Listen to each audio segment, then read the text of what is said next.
ఈమె పేరు బాలమ్మ. గత 5 నెలలుగా శ్రీ పుణ్యలింగేశ్వర స్వామి చెంత జీవిస్తుంది.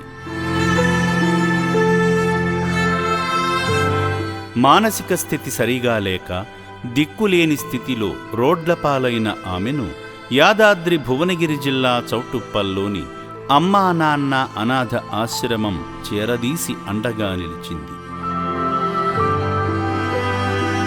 తన అక్క ఇక్కడే ఉందేమోనని కోటి ఆశలతో వచ్చిన తమ్ముడు కోటేష్ను గుర్తించలేక పసిపిల్లలా ఉండిపోయింది బాలమ్మ. జాగ్రత్తగా చూసుకోండి సరే, ఎందుకంటే ఆమెకు యొక్క తెలివి ఉన్నది కొంచెము. ఇంతకుముందు బాగా మాట్లాడింది అక్కడ ఉన్నప్పుడు ఇంత పర్సనాలిటీ లేదు. మేము అలా పోయినాం అన్నట్టుగా రోడ్ల మీద కూర్చున్నది, నడి రోడ్డు మీద, హైవే మీద. స్నానం చేయక ఎన్ని రోజులు అయింది, బట్టలు కూడా చినిగిపోయినాయి. అన్నం పెడతాం వస్తామా అంటే వచ్చేసింది. ఈమె మా చిన్నమ్మ ఇద్దరు వరి నాటు ఏదైనా పోయి ఆ వరి నారు పొలంలో పుట్టగడ్డలు ఉంటాయి, పుట్టమని అంటారు. దానికోసం తీసిన కానీ అప్పటి నుంచి ఇట్లా తయారైంది. మేము ఒక 5-6 లక్షల వరకు ప్రయత్నించినాం, చాలా వరకు ప్రయత్నించినాం. కోదాడ రోడ్డు అవంతిపురానికి చెందిన బాలమ్మ కుటుంబ పరిస్థితుల కారణంగా 5 నెలల క్రితం బయటకు వచ్చేసిందని, ఎక్కడా ఆచూకీ దొరకలేదని కోటేష్ తెలిపారు.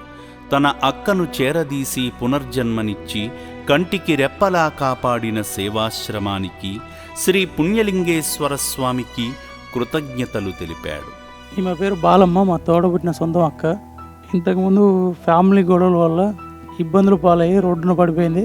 చాలా ప్రయత్నించడం, చాలా ఇబ్బందులు పడడం, మా వల్ల కాలేదు. అందువల్ల రోడ్డున పడింది. దాదాపు రోడ్డున పడి 5 నెలలు కావస్తుంది. దాంతోపాటు మేము చాలా వెతికాము, చాలా తిరిగాము, కనబడలేదు. ఇక్కడ చౌటుప్పల్ దగ్గర అమ్మా నాన్న అనాథ ఆశ్రమం పుణ్యక్షేత్రం అని ఇక్కడ ఉన్నదని మా చుట్టాలు తెలిపారు. ఇక్కడికి రావడం జరిగింది. ఈరోజు తీసుకెళ్ళడం జరుగుతుంది. అందరికీ చాలా థ్యాంక్స్, అందరికీ కృతజ్ఞతలు. ఎంతో మంచి చేశారని తలుచుకుంటూ, ఇంతకుముందు రోడ్డున పడిన వాళ్ళని ఇక్కడ తీసుకొస్తారని వాళ్ళకి ఐడియా ఉంది. అదే ప్రకారం చెప్తే మేము ఇక్కడికి రావడం జరిగింది. శ్రీ పుణ్యలింగేశ్వరుణ్ణి కృతజ్ఞతతో దర్శించి కుటుంబ సమేతంగా జలాభిషేకం చేసి శివాశీస్సులతో సంతోషంగా ఇంటికి వెళుతుండగా బాలమ్మ వెనుక కూర్చుని వెళుతున్నానంటూ చిరునవ్వుతో వీడ్కోలు పలికింది.